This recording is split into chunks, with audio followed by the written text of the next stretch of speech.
Welcome to the Post Workout Podcast. Today we have Neally Craig on board. What's happening? Neally, you're now a personal trainer. Indeed I am. But before you joined the military as a paratrooper at 16 years old. I did, yes. It initially wasn't going to plan, and you claim that one man completely turned it around for you. I felt like it was destined to fail until one person changed up. Yeah. You joined in 2004. Yeah. Left in 2011, spending almost 8 years before leaving. Yeah. And now you've been a personal trainer for over 10 years. 10 years, yeah. Yeah. These are all things we're going to touch on in just a moment.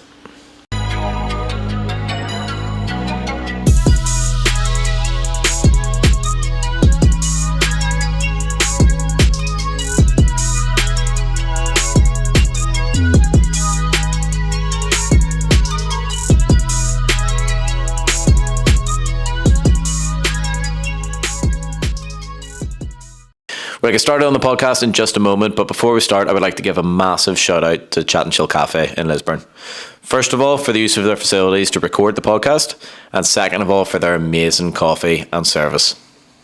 I mean it when I say it, that this is by far the nicest coffee shop in Lisburn, and you will experience why the second you walk through the door. The people that you'll meet in here are absolutely amazing, and the service is next level. They've recently been awarded the Best Independent Coffee Shop in Northern Ireland 2023, and to say it's deserved would be an understatement. Be sure to check them out. Now onto the podcast. So, first things first, are Arsenal going to win the league? 100%. Yeah? I'm feeling it. Fully set on it? I'm feeling it. Spurs are going to drop off soon. They may even drop points tonight. At the time of recording, Spurs are 2 points clear. Yeah. And they play tonight. Play Palace tonight.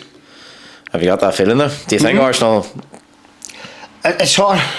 No one's taking it by the scruff of the neck yet. Yeah, it all just depends on City for me, because like City have had a slow start and they're still level with us. I actually think Liverpool are more to worry about at the minute. Yeah, but you just know that City just go on those relentless runs at the end of the season. It all depends. Liverpool fairly capable as well. It all depends on their injuries, who they get back. City, because De Bruyne and all's injured. Yeah, that's a big miss. Like, you know what I think's big for us? Three things I think will determine. One is striker. Apparently we're in for Tony in January, and I would like it because we need that. We just need that ruthless striker. I think he's brilliant. Yeah, I love Jesus to bits, but he's not that clinical goal scorer. Yeah. He does so much more. But number 2 is Thomas Partey. What is it? Thomas Partey. If he stays fit. I've heard he's looking to go to Juventus. I've heard wee rumours he's got chocolate legs on him. Like, he's injured again. I know. So I heard see when we have him, Rice and Odegaard, where we are a team. I heard he was complaining about not getting minutes. I read that and I'm like, but stay fit. But you've been injured the whole time. Yeah. So stay fit and his place is there. That's why you're not getting minutes. Understand if he was a bit frustrated those first couple of games. No, he's playing right back because it's a wee bit weird for him. But even at that, I didn't understand why they were doing that. No, neither did I.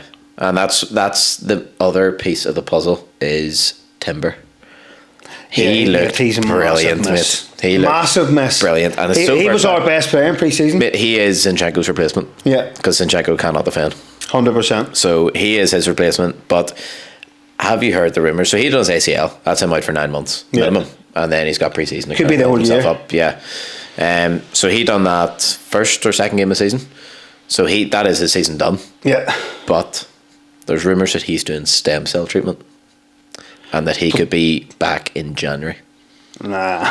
And I don't believe it. I think that could be the rumour circling Arsenal Twitter. Mate, that would be a big win. That is massive. Massive. Because Zinchenko's our main liability. Like February, March, he could be fit again then, fully fit. For that last run into the season. And that's which is usually struggle. Yeah, exactly.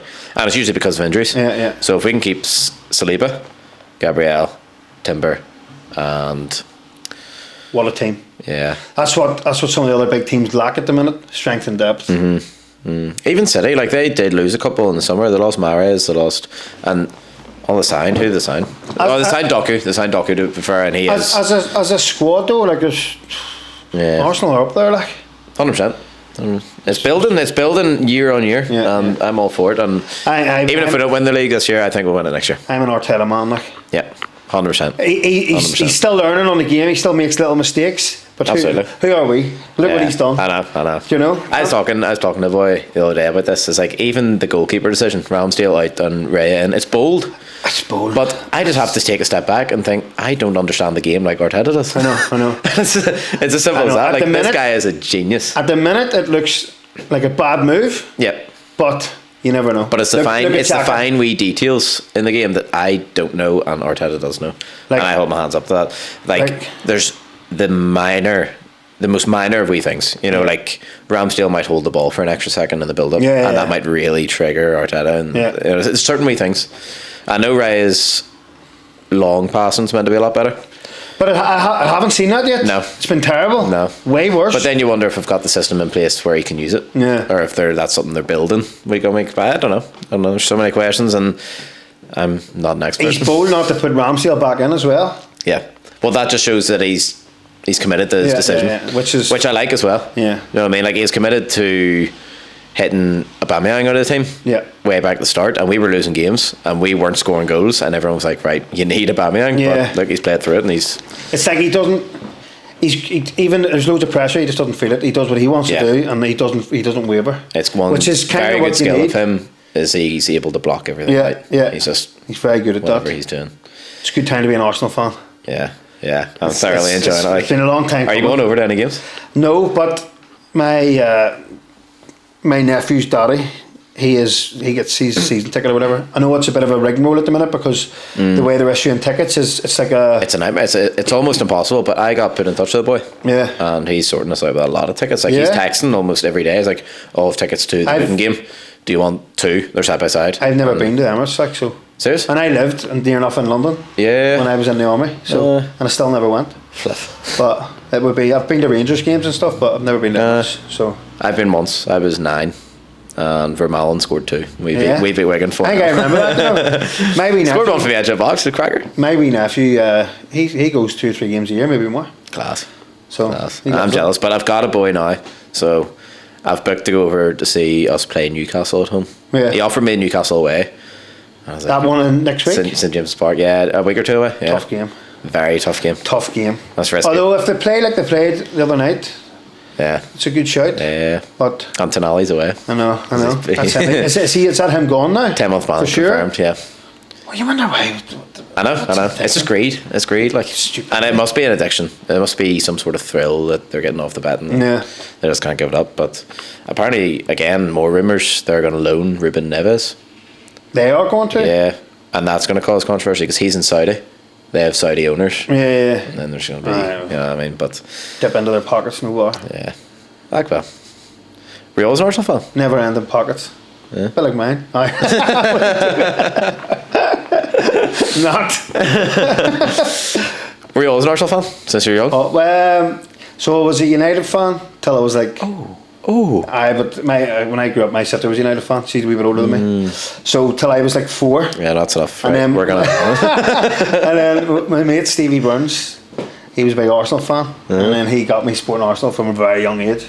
So in my eyes, I wasn't old enough to make my own decisions, and I made the right decision in the end. Great decision. What was a young Neally like? What was?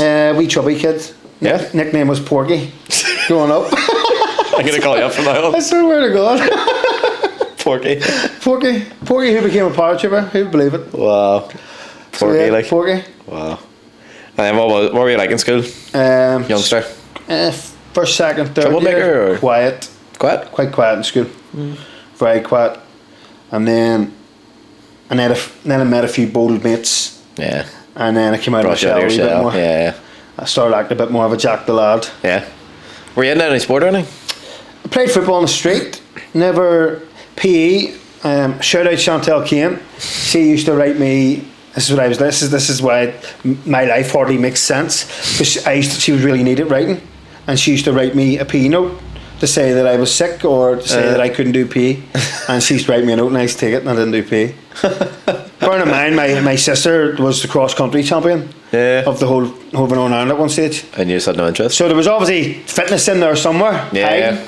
But I just never really engaged in much sport. Only football on the street with my mates. Yeah. No team sport around. Interesting. And then from school, you joined the military at 16. Yep. What inspired that? What was the main reasons? So, September 11th, 2001, came home from school, and I'd always thought about the army. And you know, as a kid, you run around, play army, you just... Action man. I always took it that wee bit extra further. In fact, I'll tell you a funny story. When we were younger, that's how crazy we were. We used to make things called peg guns. So we used to make, right? So you used to get 2 blocks of wood, put it together, get a peg. Yeah. And then what we used to call them Star Treks, because off the curtain rails used to look like wee Star Treks, like the Star Trek chip. And you used to put the peg in an elastic band, and you would just flick them. Like people near losing eyes and stuff. I mean, at one stage we were flipping firing nails at each other. The good old days. Just crazy. But obviously, I just always wanted to be in the army. Yeah. Not always wanted to be, I'd always thought about it. And in school, I thought it was quite stupid. I was like, the only thing I'm ever going to be able to do here is go to the army. So that was another thing. That was another reason why. And then came home from school September 11th, 2001, and the Twin Towers had happened. So I was sitting there, obviously as a young, immature kid, just looking at this attack in America, and I was like, how could anyone do this? And in that moment, I was like, do you know what? I want to join the army. In my head, I wanted to go to war. Not because I wanted to go to war, just because in my head it sounded good, because you're throwing around playing armies in the street. Do you know what I mean? Yeah. Like you never really actually think about the consequences of war. Never took it literally. Just as like, a kid, I want to go to war. How cool would that be? Yeah. But then obviously, whenever you get there, it's a bit different. So from that, a couple of years that went by, the army were already in Iraq, so they were. So I'd missed that, but then they started talking about going to Afghanistan. And obviously, so from then, it was like my dream as a teenage kid, which is pretty weird, that I wanted to be the first soldier in Afghanistan. So that was my kind of dream, to be the first soldier in Afghanistan. And from that, I did a wee bit of research, speaking to people. And I found out that most likely the first people going to be in Afghanistan, the first battle group, would have been the paratroopers. Either them or the Marines, but most likely it was going to be the paratroopers. So when I turned 16, I basically just went straight into the paratroopers. Yeah. But from that moment onwards, I felt like the world was against me. Through my own fault, through no preparation, and just not actually understanding what I was going to do. Yeah. Did you have to have like a baseline level of fitness before? So, funny story again. So back then you had to go to Portadown. It was a barracks, a camp in Portadown, and you do your basic fitness test. So again, as a paratrooper, the basic level of fitness is better than everyone else's because they're an elite regiment. Yeah. The standard is set from before you even join. You have to get a certain standard to even get in. So that standard is, I can't remember exactly. I know the mile and a half's 9.5 minutes. Any other regiment is 10.5 infantry, and then it goes to 11.5, 12.5 for like engineers and stuff like that, respectively. So I remember just basically not doing any training whatsoever, and it just in my head just thinking I want to go up and blitz this flipping this test. So I remember turned up on the day I put it down. Obviously a wee bit nervous, had a skinhead, I keep thinking I'm a wee bit Jack the Lad still. And it did the jerry can. It's a jerry can walk. Did that easy enough. And then there was 2 guys there, and they were joining Royal Irish. So I knew that they had to get 10.5 minutes. Now they played football. If I remember, they were like 19 and 20, and they played quite a good level of football. So I knew that they were quite like slim and looked like they were quite fit. And I knew that they were doing their run in about 10.5, and they'd been training for it. So I knew I had to beat them by a minute, and just me as a wee, like I wasn't like fat, but I was a wee chubby kid. Yeah. So I was just sitting going, like I have done nothing, and I just thought my marker is I have to beat these, and I have to beat these by a level. Which is like I need to a minute's a big margin. I need to have them out of sight. Yeah. So I remember, so we start to run. Now basically you have to pass all these to get to where you want to be, respectively. Yeah. So I start running, and they take off, and I'm like, and I am puffing already, and I know you know what it's like running. I'm already in pain. If you've ever done a mile and a half, it's best effort. It's horrible. There's not any point is it nice. And I take off, and they take off, and they're a good bit ahead of me already. And I just think, I just went, I have to beat these. and I just took off. I lapped them, took over them, kept running. Honestly, felt like I was going to die. And I looked around and they were out of sight. And I finished the run. They don't tell your time there and then. So finished the run, beat them, which was in itself was ridiculous, because I'm only 16 years old, haven't done any training whatsoever for this, and get back, failed the run by 6 seconds, 9:36. Like, that in itself is pretty crazy, the fact that I could even have done that. But failed it by 6 seconds. Now, to be a paratrooper, you have to have a certain ethos. You have to have like a bit of a devil inside. You have to be a bit extra. You have to have that bit of grit. So because they had seen the effort that I put in, and I had told them about my preparation, which was basically zero, they were like, listen, we don't normally do this, but we're going to give you the pass because you nearly died doing it. And that's exactly what a paratrooper needs to be. So that's how I basically passed that test. That's just the initial test. And then from there, you basically go back to the recruiting part and sign your oath of allegiance, and then you get sent off to where you go, which for me was Catrick. Where's that? It's like Yorkshire. Not bad. So it is north of England. And then what happens when you're over there? So training again. Like I said, I felt like everything was destined to have me fail. So obviously by failing that run, then somehow, stroke of luck, they let me pass. Get to paratrooper training, again, quite young, 16 years old, which, for anyone who knows the paratroopers, it's basically the hardest regiment to get into in the world of infantry, basic training infantry. There's nothing really harder than that. So you need to have done a good bit of preparation to do this. So get there, I'm thinking I got 9:36. Now, between that point, I have been doing like mile runs and stuff. I had been doing a wee bit. There was a few months in That's what I was going to say to you. Was there mentally a thing in your head where you're like, I'm not as fit as these boys who are in here, because they would have got the 9:30? But I suppose that's out of the system now, because you've been doing the runs, and obviously it's only 6 seconds. But I wasn't even still, like, I wasn't doing the preparation that I needed to do. I was literally doing a mile if even run. Which, as you'll find out in a minute, that it didn't really stand me in good stead. So gets to Catrick. I remember putting up. If anyone who's ever seen a paratrooper, they're evil looking motherfuckers. I mean, they just have an aura about them, and they're elite soldiers. So that's how they look, and that's how, when you see one, you know you've seen one. Especially when you see a lump of them together. It's called the blood clot, because all the maroon berries, it just looks like a fucking blood clot. But so get to Catrick,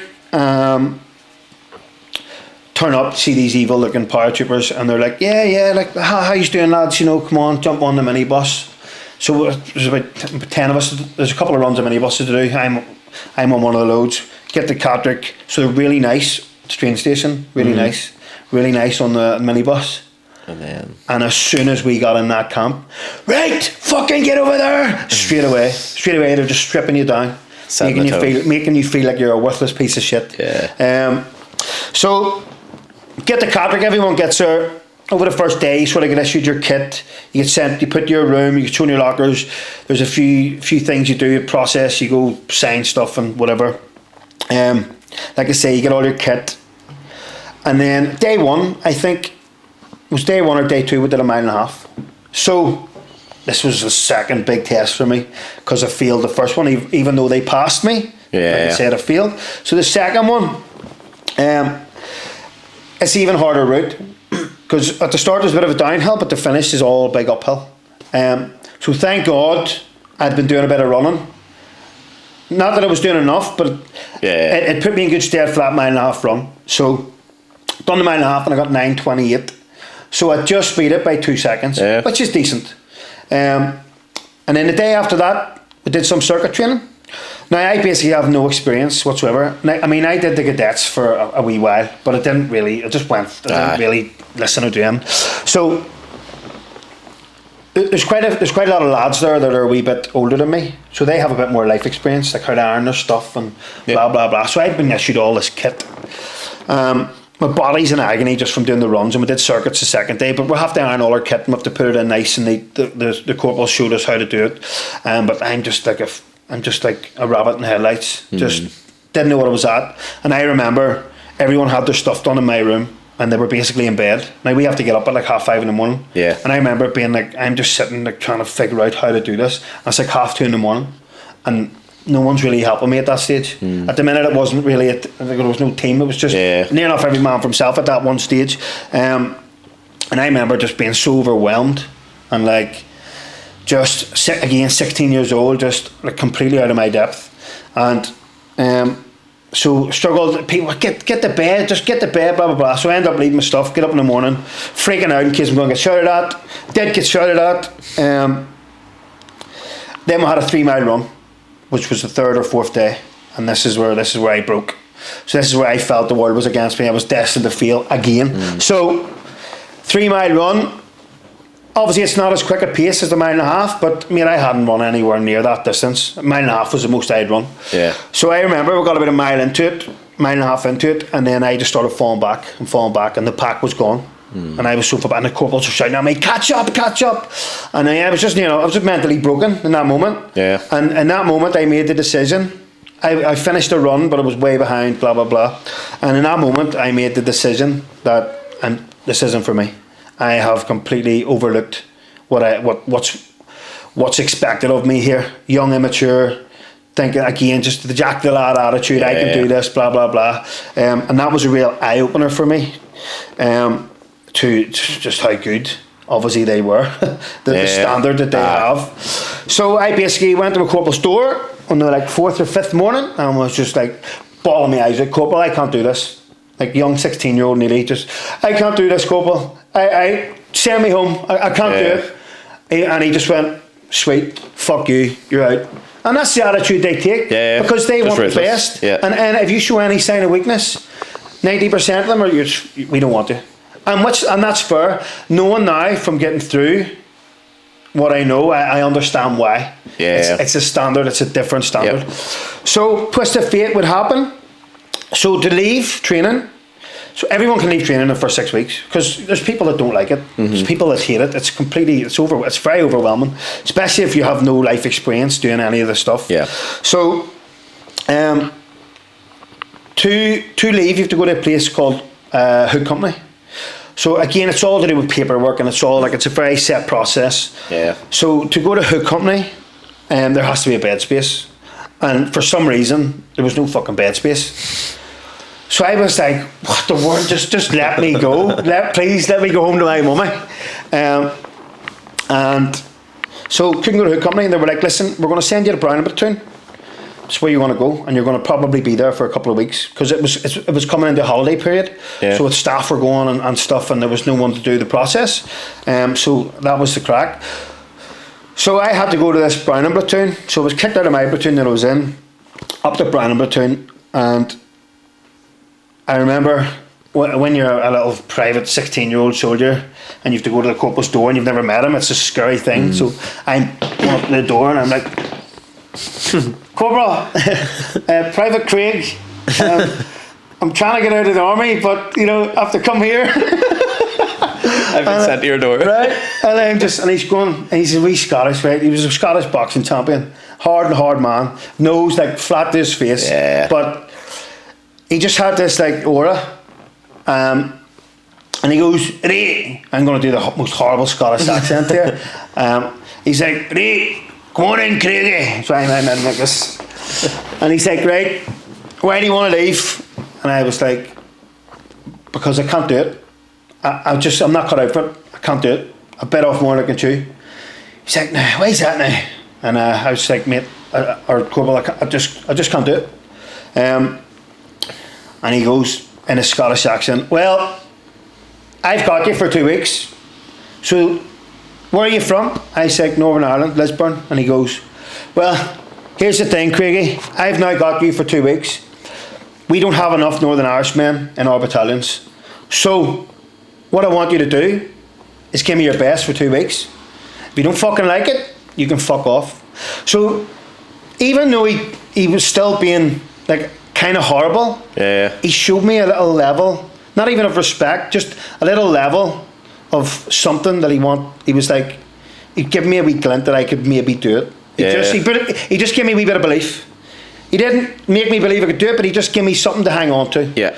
So I knew I was there for possibility at least. Yeah. So I was there for 2 weeks, and within that 2 weeks, something just changed.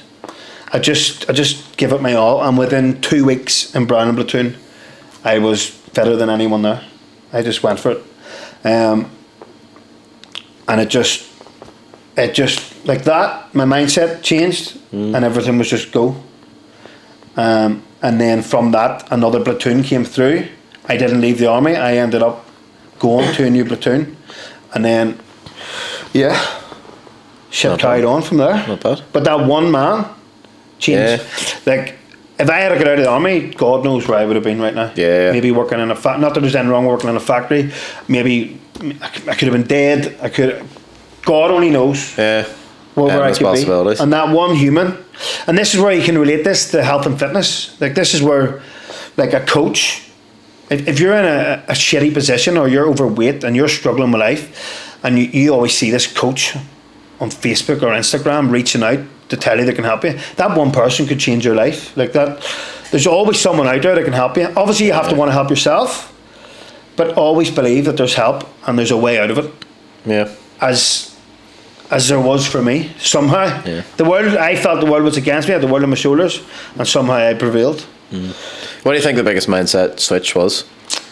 Just that one person giving me a bit of belief. Was it acceptance that you were there for 2 weeks? Yeah, I think. Do you think that massively, because there's nothing I could do. Because otherwise your brain can spiral. And it's like, well, if I leave here, I'm going to go there, and I'm going to go somewhere comfortable, and I'm going to go elsewhere. But like, as soon as you come to the acceptance that you're there for 2 weeks, I think also knowing that, like, I'm here with paratroopers.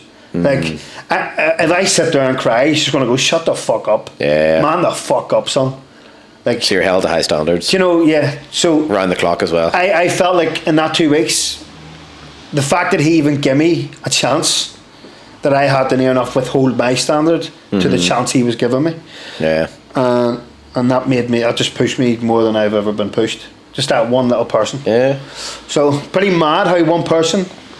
So if anyone's struggling out there, there's someone you always see that they look like they can help you. Fucking reach out to them. Do it.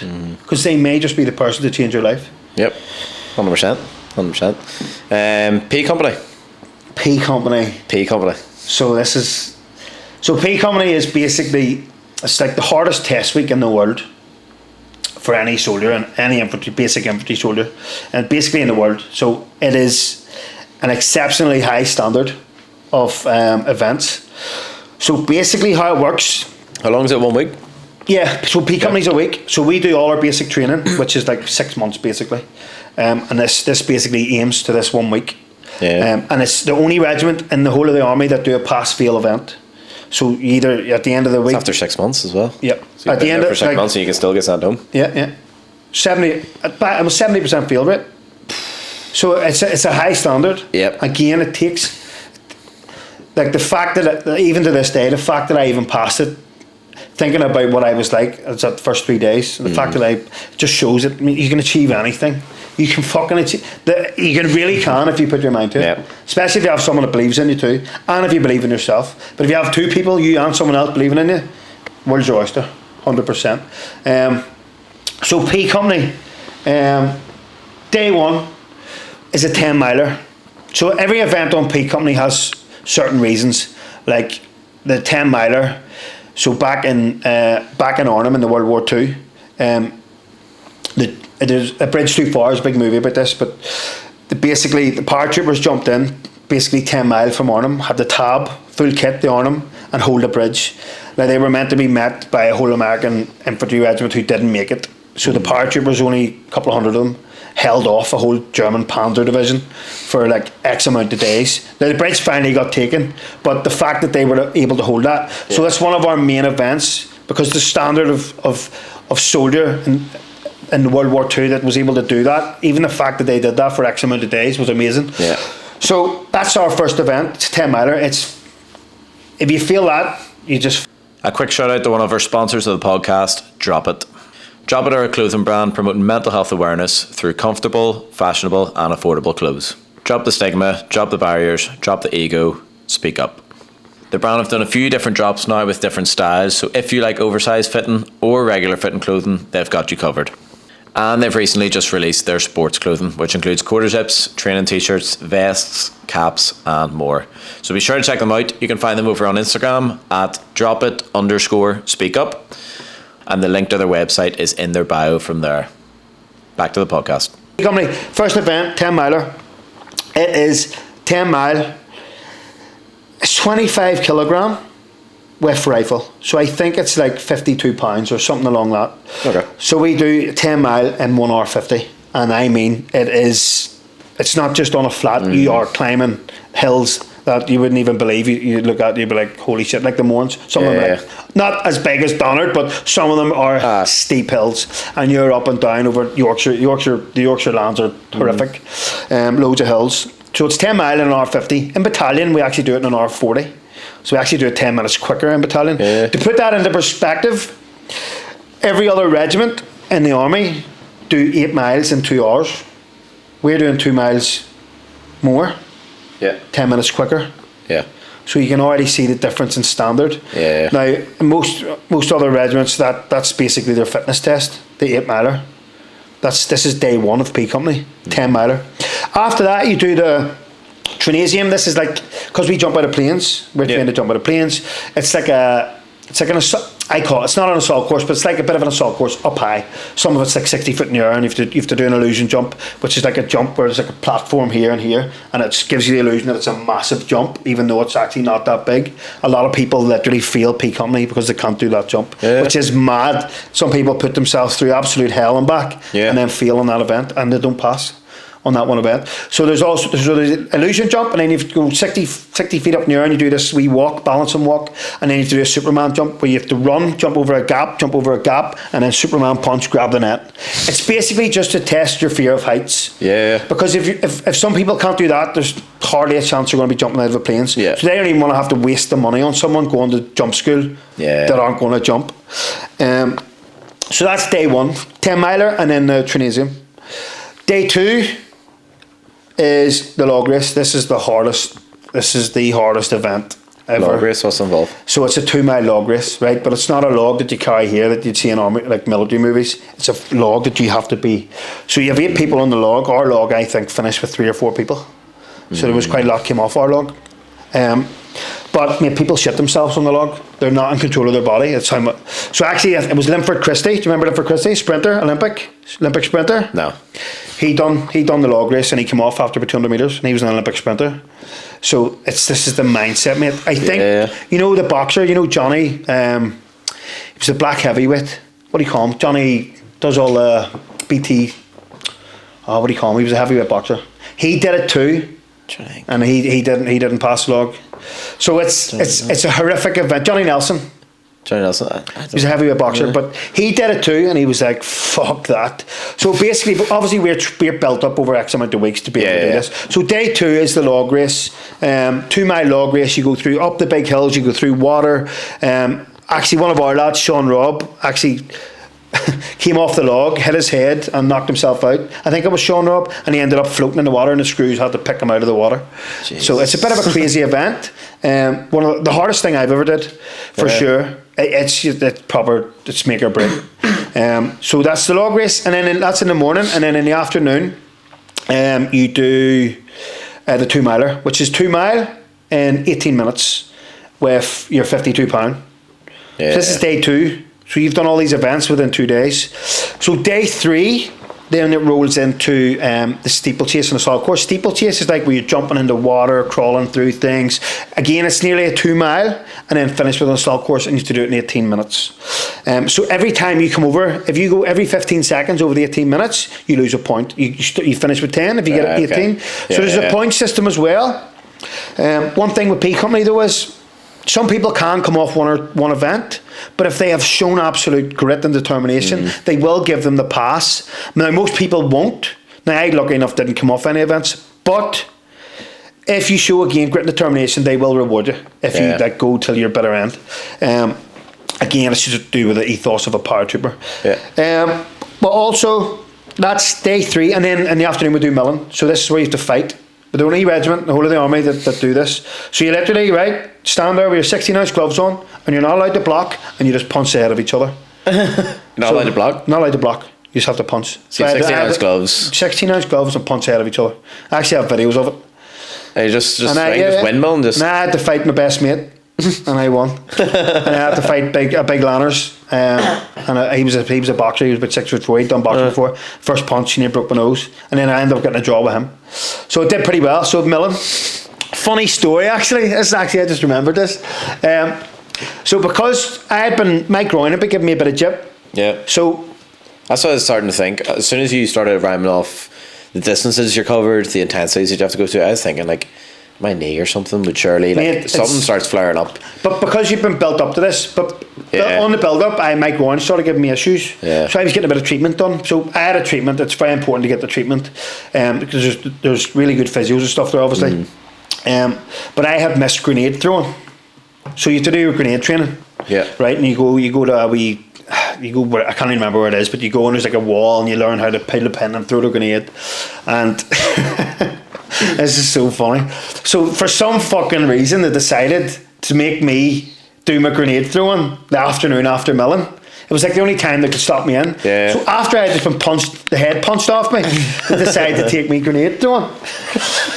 So we go to this wee camp or wherever it was, and I remember, I swear to God, I was literally dazed. Yeah. And the screw shows me how to do the grenade now. And there's a wall, so it's quite safe, right? And you're meant to pull the pin, throw the grenade as far as you can throw it. Well, me... Over a wall? Yeah. You throw it over the wall. Yeah. But me, I fucking pull the pin, go to throw it, and it just goes...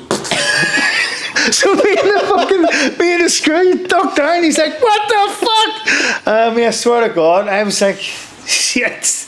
But that was my experience with grenade throwing. That was it. They were like, "Well, you still threw it."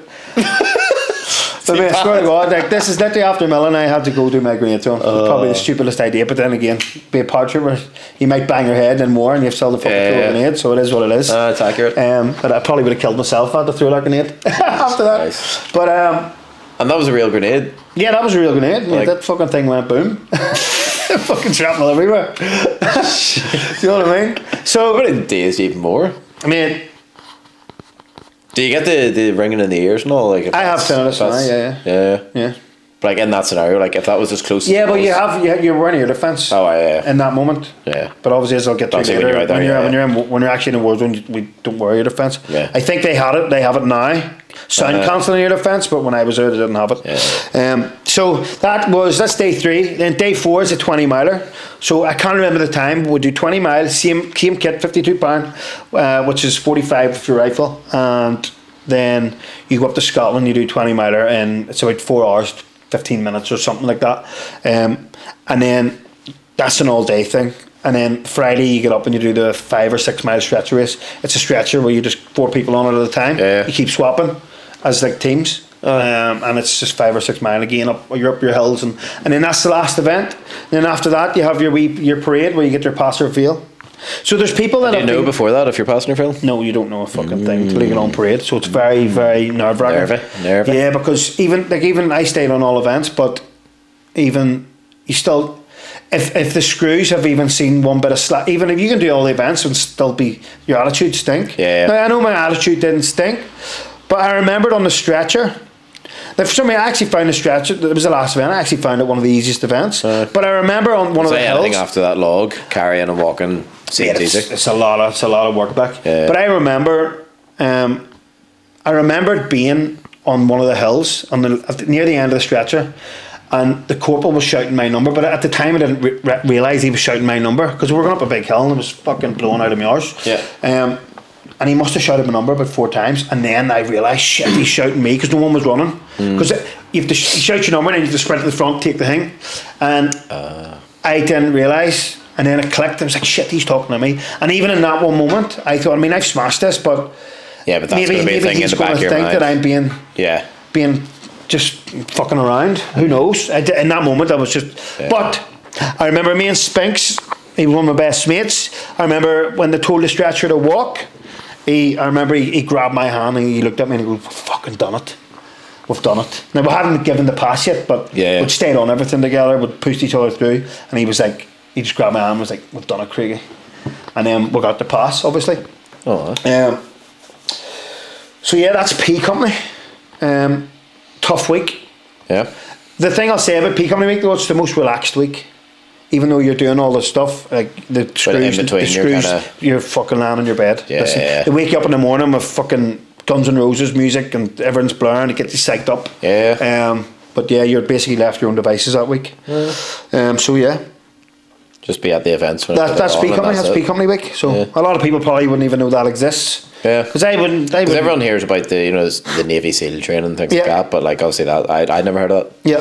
Yeah. So P Company. And on that, have you read or listened to David Goggins? Have I read or listened to David Goggins? I would listen. Yeah. Have you listened to his audiobook? I watch it, but I watch a lot of YouTube. I get a lot of snippets from him. Even though he doesn't do a lot of podcasts, but I've seen quite a lot of snippets. He's done it with Rogan twice now. Yeah. Joe Rogan. He's pretty cool. I don't know if he would go on. I don't think he does go on any others. I think he left Joe Rogan's, and he is like, "This is the only podcast I do. I can't be asked for these podcasts. It's a waste of time. Why am I doing this?" It's like, guy just wants to run. Yeah, but he's just. They actually done like. I was reading. They actually done like a test on him, and it's like his body just reacts to pain differently. Yeah, he's taught himself. He's taught himself to love it. He's done it that much. It's like his body reacts different to everyone else's. No, he genuinely loves it. He thinks that he is growing because of that. But again, that just shows you like what you're capable of. Mm-hmm.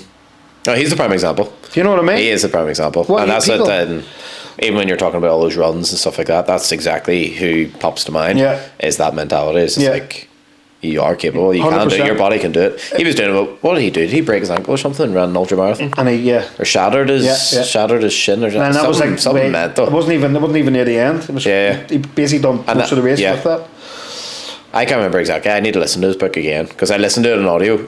His audiobook on Audible is brilliant. Yeah, because you go through a chapter. It's not him narrating it. He purposely got somebody else to narrate it. Yeah, but then in between the chapters, he comes on and basically does like a podcast or an interview. It's like a 10-15 minute summary, and like wee intel of things that aren't mentioned in the book. Yeah, and it's brilliant.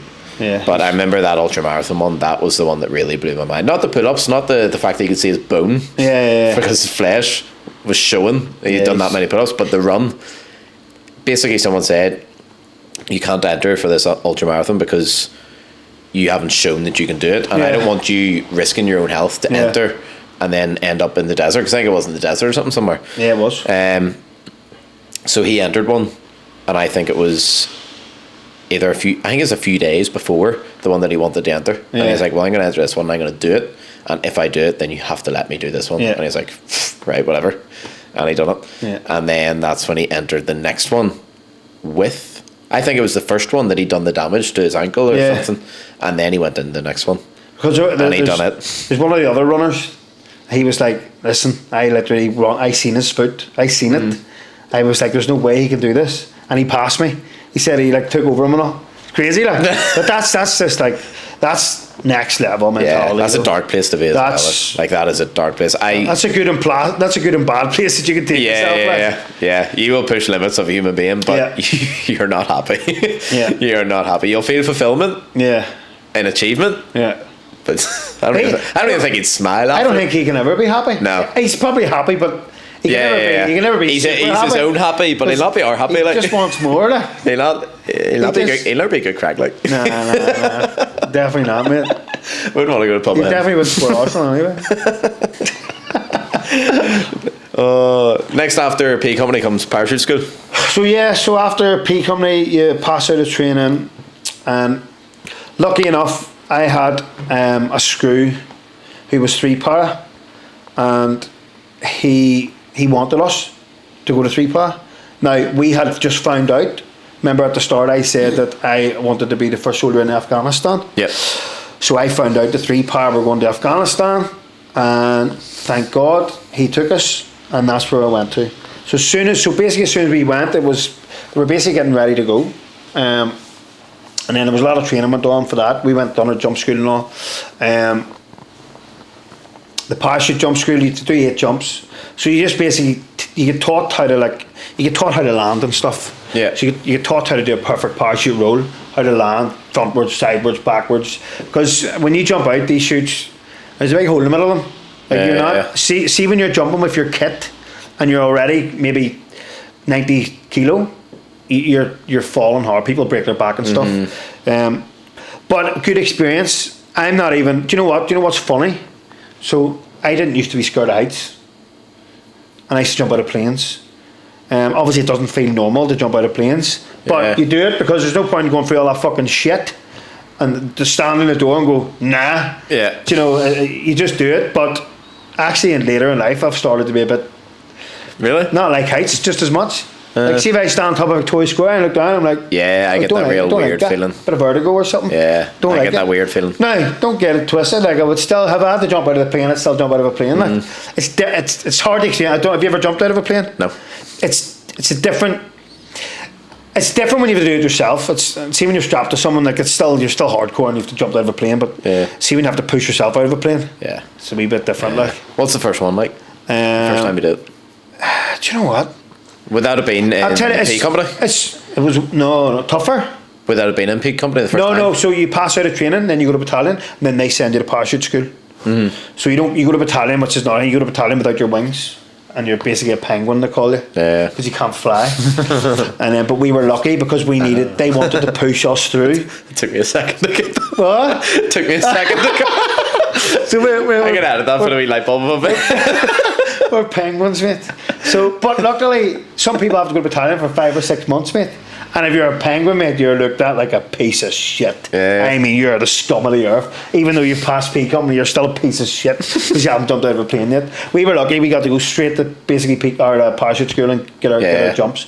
So you do 8 jumps, you do a night jump, and also I was actually first out the door on a night jump. And they did like 4 dummy runs. The wind was too fucking. The wind was going too hard. So if there's a certain level, if it's over like 16 knots or something, it's like they'll go again until the wind dies down a bit. So the door was open, green on or red on. You're ready to go, and then they fucking close the door. You're like, fuck, you're ready for that. See, jumping at night time, mate. You're jumping in the black, like. Yeah.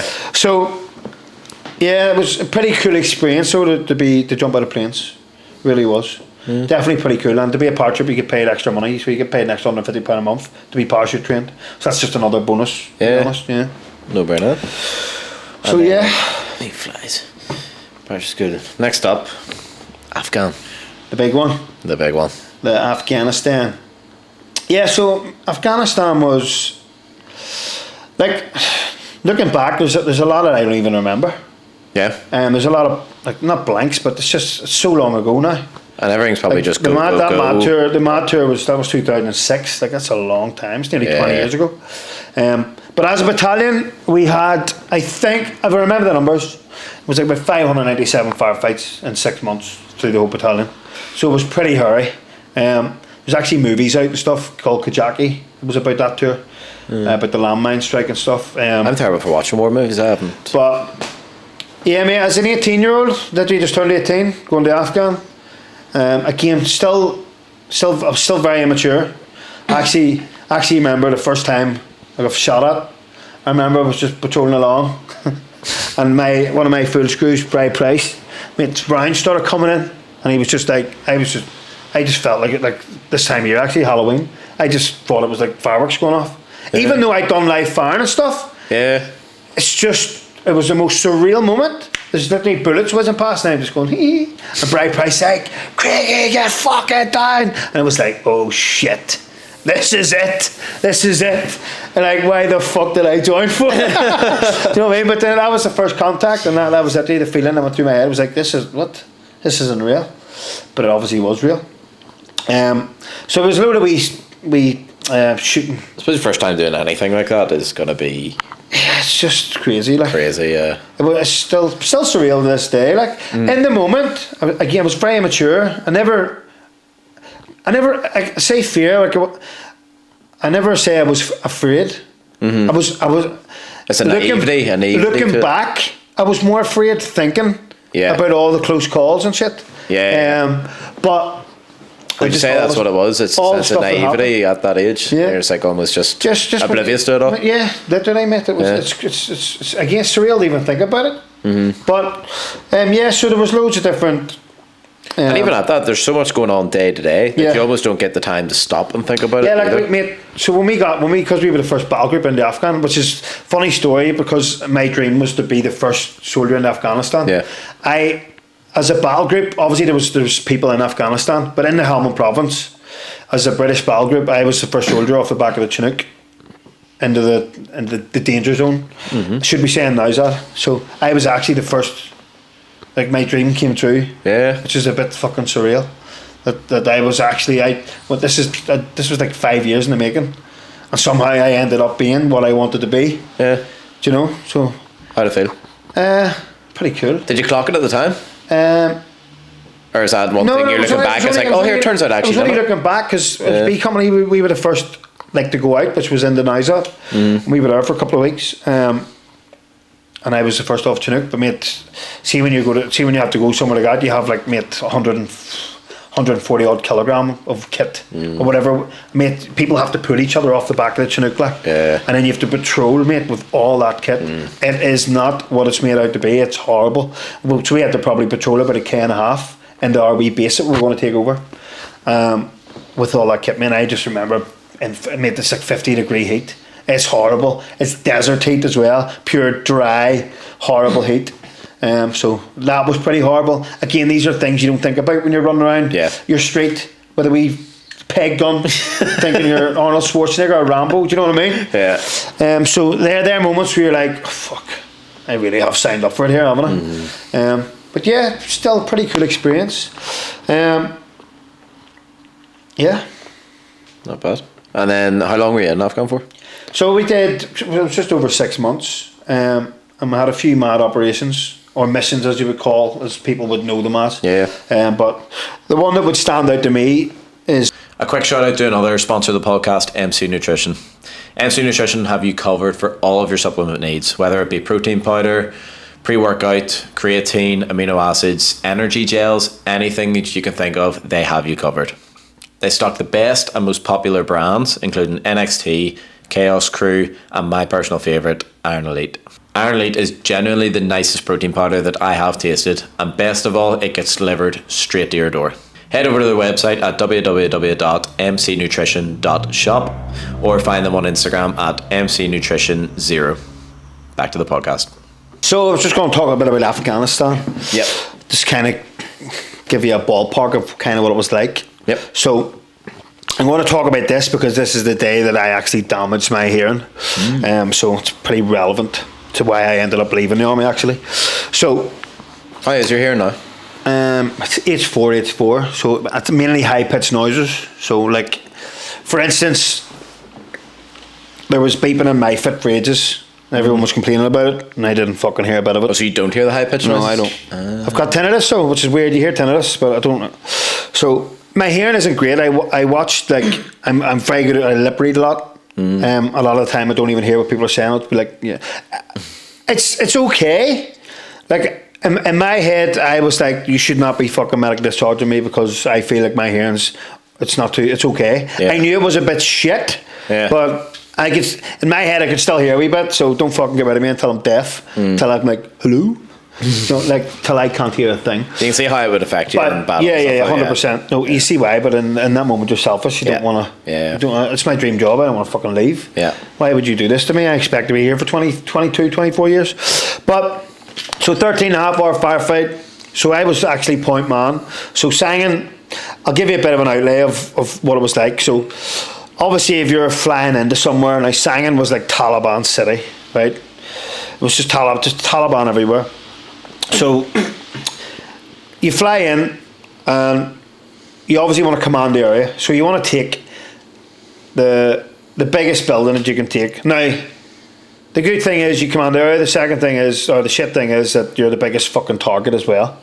So, but you want to command the area. So at the end of the day, you want to take the biggest building. So in Sangin, there was loads of buildings. So there's a big building that we were in, right? It was like a wee Sanger's like a wee bit that you look out. Yeah. You have a wee peek out. You protects the whole camp. They're set out everywhere. Then there's a waddy, which is like a dry riverbed, so it's like an empty riverbed, big, that goes across, and then there's Sangin. It was like a bustling time when we got there.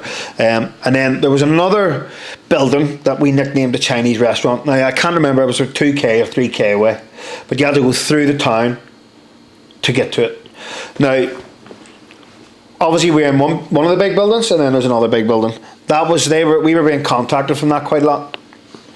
So this was going on for ages. So they decided, by this stage we'd actually left Sangin, so we were back in Camp Bastion, which is our wee like pod that we stayed in if we weren't out on the ground, like our wee safe house. It's literally in the middle of the desert. So we had been back in Bastion, and there was an operation coming up, or a mission, as they call it, right? As everyone would know, a mission, Call of Duty and all that jazz. So we'll just call it a mission. So our objective was that we were going to fly into Sangin. I think A Company or C Company, I think it was A Company were there at that time, and they got it tough. They really did. They got it horrific. They lost a few. It was they had one of the worst times in Afghan, to be fair. They really got rattled, and they did an amazing job, to be honest. So we had to fly in, and then what we were doing, we were meant to patrol out. We were going to stay out for a couple of days. We had to patrol out, and we were hoping that we would get across the Wadi, through the town, to the Chinese restaurant, and then we were going to take the Chinese restaurant. So that was where we kept getting contacted from. But we knew that there was probably going to be some sort of initiation of contact somewhere along the lines. But we were hoping that we would get across. But it's a good few hours work, because you have to patrol across, and you have to take your time, you know. Yeah. So I was still carrying those big rucksacks. Your fighting kit then. Okay. Because when you get to your place, you set up. Yeah. You're setting up you're just fighting kit. You patrolling. It's still not light. Still quite heavy. But so I'm point man actually, and they're hoping that we'll get across without no contact. And I literally patrol out, mate. Get about 20 meters. Contact straight away. Like, this is like 6:30 in the morning, mate. It's just daylight. It's just dawn. So straight away, in the contact, on your belt buckle, everyone's filing out. We're making our way across the Wadi, basically fighting our way into the town. So then we get into the town. Obviously, this is over quite a lot of time. Like, now we're shock troops, so we are quite quick at what we do. But again, it still takes time, if that makes sense. Yeah. So we got our way to the town. Actual Sangin town, and we took over the town. Now it went a bit quiet for a while, and then you get through, and then there's a bit of a green zone. So the green zone is just a big open expanse basically between the town. So when you're in the wee town, you're like covered. You've buildings, you know, you're a bit safer. And our OC, I'm pretty sure it was our OC was there, so he was obviously at the front. He was at the green zone, so we're here. So we know the Taliban are all over there. The Chinese restaurant, as it was nicknamed, that big building we're going to take, it's all over there. So our OC, I remember, there was actually, I think it was a video of this, and he like peeks round, and next thing, the bullets actually hit the corner of the wall where he looked round, and you see the like dust coming over his helmet. So we knew that they were there. And basically what we had to do is we had to fight our way across. And so before we're going, there's like big walls at the other side. They're like, listen, we're going to fire manoeuvre the whole way across. And when you get to the walls, watch out for grenades coming over the top and blah, blah, blah, blah. So it's hairy shit like. So we fight our way across. There's contacts coming from all over the place. And then we get to the wall. Now we get to the other side. And no casualties yet, I think. And then we're getting closer to the Chinese restaurant, but we're getting contacted from there. So they decide to call in a J-Dam. Now a J-Dam's like a 2,000 pound bomb. Okay. So the fucking American fighter jet flies over. I can't remember if they're called an A-10. I can't remember, but it's a long time ago. But fucking A-10 takes out the Chinese restaurant. The building that we're meant to take to stay overnight in. Oh, place wrecked. Fucking roof caved in on itself. So we fight our way through, and then it goes a wee bit quiet again. There's little skirmishes going on all over the place, and then we get up to we're getting close to the Chinese restaurant, but there's loads of compounds. So we had ladders and stuff, but by this stage the place, people have got a bit spread out. So we're B company. One of the other platoons. So we're all spread out. There were platoons here, platoons there. Yeah. Lord Ashton over there. They were way back at the right hand side, right flank. And then we get to these compounds, and we need the ladders to get down. So if you can imagine, we walk up on this side, and the wall's about this size, and on the other side it's like fucking 10-foot drop. The ladders are way back. So me, Dave Hutch, and Patsy are like, right, fuck it, give us your grenades. So we're like, we'll clear the fucking compounds. So we literally, I remember I was first in, so I jumped on the wall. Remember just spanking in the other side of the wall, getting up. They got in as well, and then we're literally just. This is when I damaged my hearing. So we're literally clearing. So what you do is grenade in the compound, back, cover your ears obviously when your grenade goes off, and then but if you've never fired a weapon in a mud hut. How do you know? Fucking loud. Well, you never know. SAS here. I've played Call of Duty. Yeah. Do you know, well, so if you're firing in a mud hut, I mean, it's loud. It's loud. So that alone is noisy. So as I'm clearing a room, so Dave and Patsy, they're clearing rooms, but every time I'm in a room clearing it, they've just cleared. So I don't even hear them shout grenade. So I'm coming out and there are grenades going off, and I remember my hearing just ringing, and it just kept going and going and going. And was it high pitched that you heard? No, it's just the noise exposure. But because I wasn't hearing them shout grenade, their grenades were going off in the next room beside me, and I just came out of clearing my room, and it was just going bang, and then every time it happened, my hearing was just it was just ringing and ringing and ringing, and then I remember just like near enough my balance was nearly all off. Like it was. Apparently your ears are used for balance. Yeah, they are. Yeah. But I felt sick.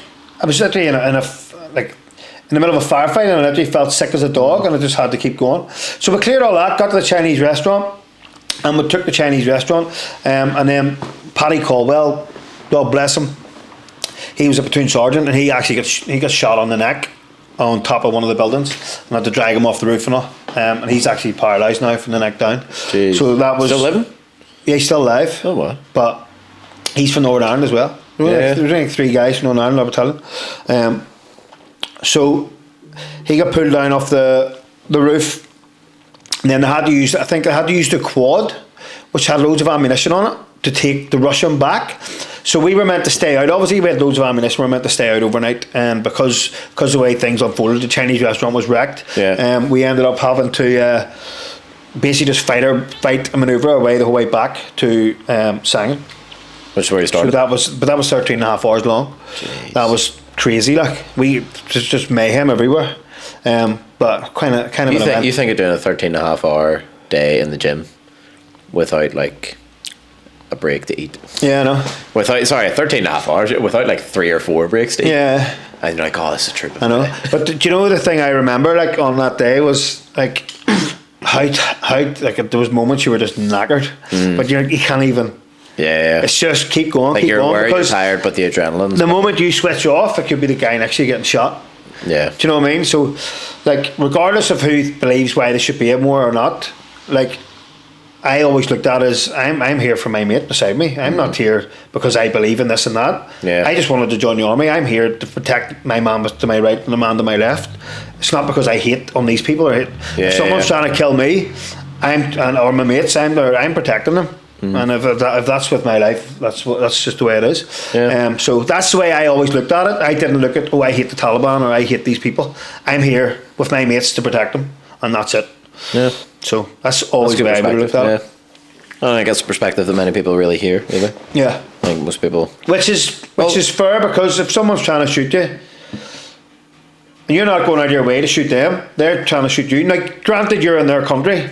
Yeah. But mate, I'm not even thinking. I'm just there to protect my mates, and that's it. You know what I mean? So that's the way that I always looked at it, which is a fair way of looking at it, I think. But like I said earlier, I think it was off camera, but like whether or not I believe that we should have been there or not, that's another topic of discussion. Yeah. But like I said, I just wanted to join the army because when I was a kid, that's all I wanted to do. It's not because I hated on anyone. Yeah. I just wanted to do it. Yeah. Does that make sense? Yeah. Very, very interesting.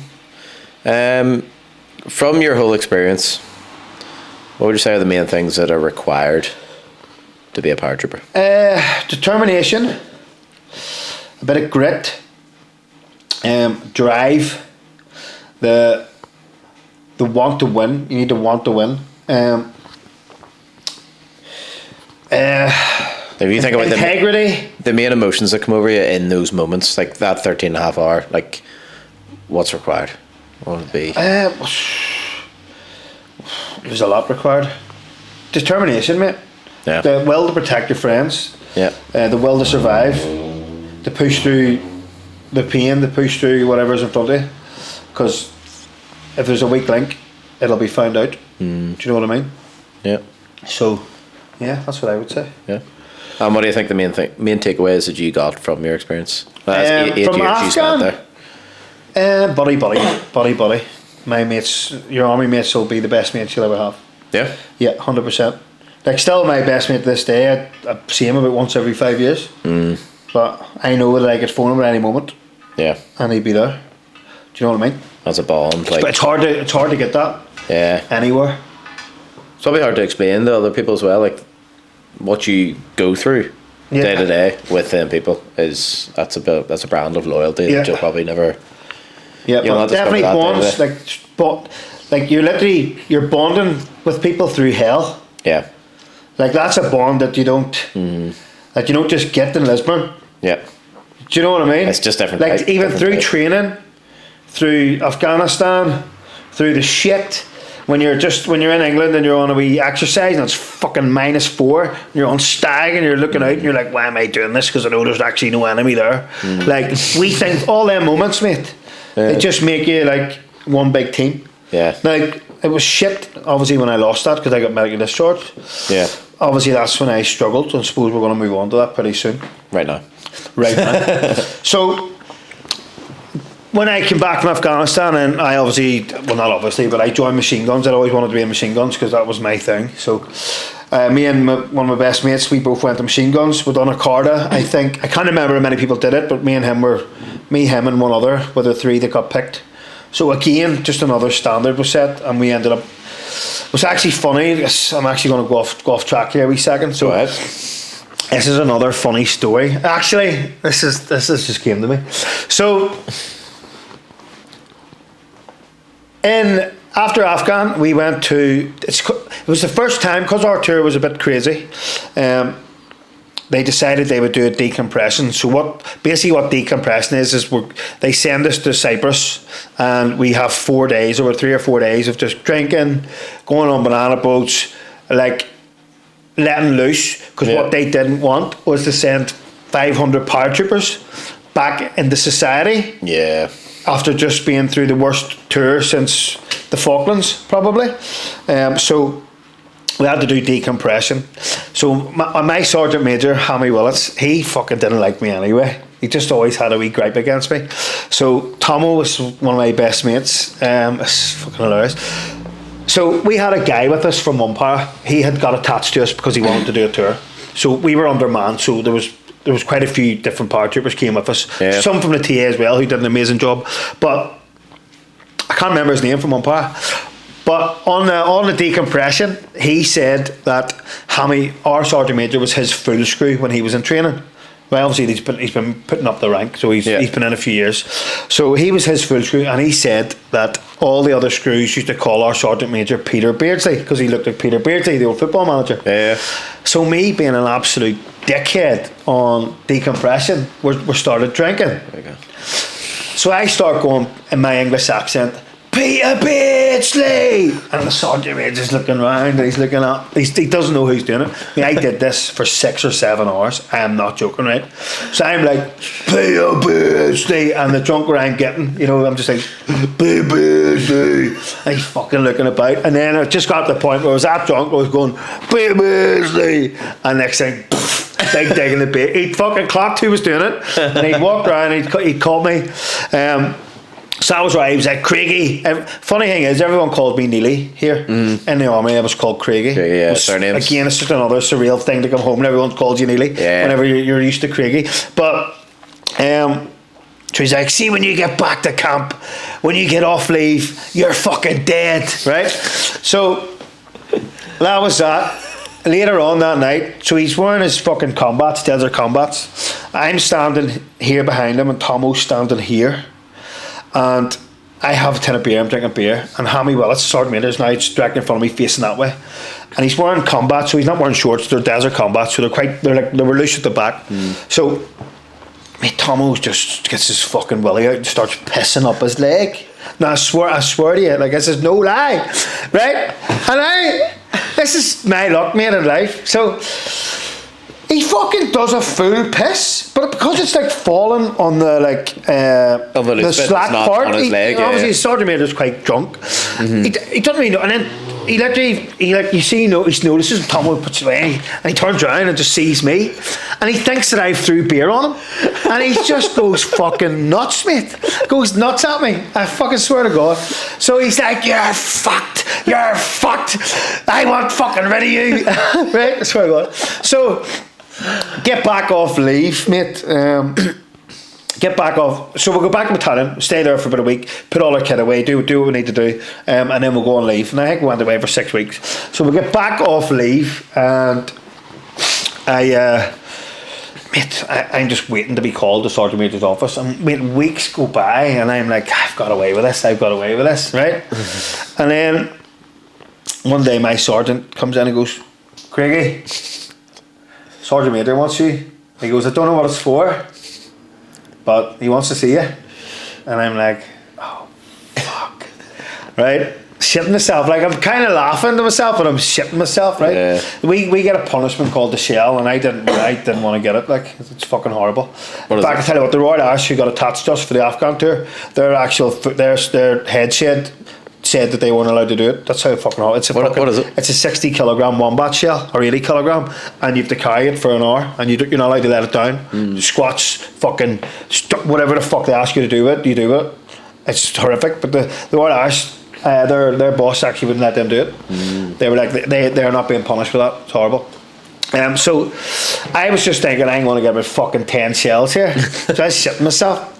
So I get called in, like, obviously, like when I was in training, at the door, standing at attention and all, and I'm like, "Yes, sir. You want to see me, right?" But there's this woman sitting there, right? There's a woman sitting there. She's like a staff sergeant or whatever, and she's just sitting there, and I'm like, why is she here? If he's going to bollock me, why is she here? But anyway, he goes, "Right, Craig, decompression. What the fuck was that about?" And then he fucking starts grilling me, and I'm like, "Yes, sir." And I can't grass Tomo up. I have to take the hit. Yeah. I'm like, "Sorry, sir," I like spilt my beer. He's like, "Did you fuck? You threw your beer over me, blah, blah, blah, blah, blah." And he's going nuts, right? And I'm like, sorry, sir. And I can see this girl, like, she's like squinting at me. Bear in mind, mate, there's no Northern Irish people in my battalion. Like, there's 3 people, and there's barely any women. And the women can't. I think now they can join over the last few years, but when I was in, there was no women. Women couldn't join. So she was like what is it? What do you call it? She's like, what do you call it? People who do the office work. Admin. She's like admin, yeah. But she's obviously she's in the army. Like, she's done her time, but she's doing admin. So I can see her squinting at me. And she goes, "Where are you from?" I hear this Northern Irish accent. I'm like taken aback. Like, it's just so surreal again. There's been a lot of surreal things tonight. She's like, "Where are you from?" I'm like, "Lisburn." She goes, "I'm from Lisburn." I'm like, "All right." But I don't really want to. Sergeant Major's just sitting fucking staring at me. And she goes, "Whereabouts in Lisburn are you from?" And I'm like, "Balmacash, are you?" She goes, "Oh, my brother lives in Balmacash." I'm like, she goes, "Where do you drink?" Back then I would have drank in a Bluebell when I came home. Yeah. I was like, but I was drinking a Bluebell. She goes, "Oh, or Bluebell. My brother plays for Balmacash Rangers." I was like, what? I was like, completely just off track now. Yeah. Like, not even looking at it, right? And she goes, "Yeah, my brother." And I goes, "Who's your brother?" She goes, "Ali Browning." So, do you know Ali Browning? No. Well, Ali Browning is a really good friend of mine. That was his sister I ever knew existed. Was in my battalion, who had been to Afghan with us, obviously doing the admin stuff. But so from that, the Sergeant Major goes, "Well, this is fucking mad, innit?" And he goes, "Right, You're lucky this has happened. This is your lucky day. You're going to get. I think I got like 1 shell and a couple of weekend guards, and I got away with like having like 10 weekend guards and like fucking 5 shells. I didn't know what he's going to give me. So again, another wee twist of fate that she was there, mate. That's mayhem, like. And that she interrupted. Mate, That would have been bold. You're getting a scalding. Yeah, mate, mad, like mad. Jeez. So that's a pretty cool story, like. Yeah. Yeah. Not bad. And then what about how'd you get discharged then? So medically discharged, I joined machine guns, stupidly, done the machine guns Carta, and then was in machine guns for over a year, and then we were doing live firing and stuff. And I mean, obviously, when you're doing live firing, you don't really. Sometimes you don't have your air defence on, or whatever, or even when you do, there's times that you don't. And just my hearing was getting more and more damaged, and then I had to go do a medical at one point. Everyone had to do a medical, and I knew my hearing was shit. Now, I knew that I most likely wouldn't. At that time, I always feel like my tinnitus was worse back then, but I think it's only because it was new and I wasn't used to it. But I remember going from a hearing test, and I said to my boss, "Could you like kind of square it away that, like fucking." A pass somehow. Yeah. He's like, listen, because he was friendly with the woman doctor, but I went to my test, and I mean, I remember sitting there, and I was like, I opened the door and all, I was like, we're going to start like you started like fucking 2 minutes ago. I haven't fucking heard a beep, mate. I swear to God. But I was like, my ears were like ringing like really badly, and I'm like, how can I hear a beep if my ears are ringing? Like it's, and then I ended up just having to go from there. I mean, I knew in that moment. Like, I mean, I had plans. I had plans to go SAS, and not that who knows, I might not ever did it, but like I have a lot of friends that did it, and I always had that in the back of my mind that I wanted to do, and I knew in that moment that was all going to be taken away from me. So I had to go see specialist after specialist because they go hard to make sure you're not talking shit, but people forget it was my dream job. I didn't want to leave. I actually tried to fight to stay in. Yeah. So then I ended up in the recruiting team over here for 2 years because it was all that I was like, you know what, just fuck. If you can get me a job back home, I'll go home for 2 years, or I'll do whatever. And they were like, listen, there's no placement over there for paratroopers. Like there's no, and then they got me on a thing called Black Economy, which is where the phone recruiting team was like, listen, we have a guy here, would you take him? But one of my biggest regrets is I also got offered the Red Devils. Red Devils is the British parachute display team, one of the best parachute display teams in the world. One of my good mates, Waldo, actually he did that. You just fly all around the world and parachute and do all manoeuvres in the sky. So I actually turned that down. Now you can't just go and do it. It's a selection process. Yeah. So I might not have been fucking switched on enough to do that. Who knows? But I could have, and I turned that down. And then I just came home for a couple of years. And then it got to the point. So I had now been in the army X amount of years, and I was in the recruiting team. Now I had an amazing time in the recruiting team. This is where I got to like meet actually chum around with regular soldiers that I would have thought I was way better than. Like as a battalion, we're amazing. Like, and we're like the standard is amazing. But you see, when you actually break it down and you're with normal people, or like normal soldiers, like we're all the same, but we just have that wee bit fucking added extra that as a group you can't beat. Yeah. But you realise that these other soldiers they're like basically on your level. Yeah, you might be a bit fitter than them, but they're still fucking. Some of them are better soldiers than me, you know. So you kind of. It was actually probably good that I did that, because see if I'd have left the army then and went into. Because I got into a lot of fights after the army, like. But if I'd have just left the army in that state, I reckon shit would have went south really badly. Would have been. So the fact that I got to be with them people and actually near enough decompress myself from para mode, I was able to like integrate back into society a bit more. So I did recruiting for 2 years. It got to the point where like there was people who'd been in 2 years coming in as a lance corporal, and I can't get promoted because I can't pass the medical to go do the promotion. Yeah. And the only way, at this stage the army, because it was so focused on Afghanistan, it didn't want any soldier that couldn't go to do a tour. So they were literally just getting rid of people, if they could, they'd give them a pension. So luckily one of my bosses really helped me through my medicals and stuff and got me a pretty good pension. So I did get a big payout and stuff, but obviously back then in the army you just get a wee resettlement, which is like 2 days, and then you're gone. So I'd just been through I had no life experience outside of the army. So I just kicked straight into Civvy Street, basically. I had a pension, but I still say to this day, it's nice to have it, but it's the worst thing that could ever happen to me because it made me lazy. And then, as we're going to talk about now, is what a lot of people wouldn't know. Is a lot of people know, but a lot of people wouldn't know is that's whenever I left the army, then I turned to fucking cocaine, and I'd done quite a lot of gambling, and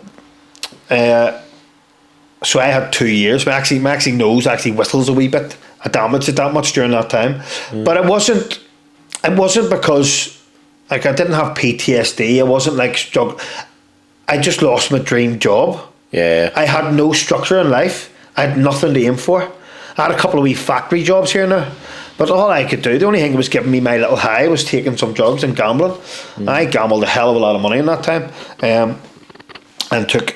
You wouldn't even want to know how much stuff I would have sniffed back then. But in relation to health and fitness, this helped me quite a lot in terms of a lot of my clients who have gone through them situations, they can relate to me. So whenever you meet a new client or someone who's possibly wanting to join, and then they're kind of telling you bits, but they're holding bits back, and I can turn around to them and go, listen, this is what I've been through in life. I've been struggled with gambling, and they're like, what? You? I see you. There's no way I would ever think that. And I'm like, mate, you wouldn't believe half of it. And I've had to deal with that, and it's a really powerful thing for me to be able to relate to people that way. Because they're like, holy shit, I never knew that. I'm like, well, now you do. So if I can do it, you can do it, and this is why I can help you, because I've been through the shit. I've been through I wouldn't say hell, but I've close enough. Some of it, you know what I mean? And again, this is pretty powerful stuff, because this is the thing about, like, I've been to some dark places, but I've never ever thought about doing something silly to myself, which is crazy. This is where the suicide thing, I'd like to just discuss it a wee bit. That it's crazy I think of how bad that I felt at certain points, and I never thought about that. So back like a few years ago, I would have been like, if someone had committed suicide, I'd be like, so selfish, how dare they? But now my outlook is, oh my God, like how much had they been suffering, like that they had to do that. So it's what they would have been going through in their own head. So my whole outlook on that has completely changed, and I think that it's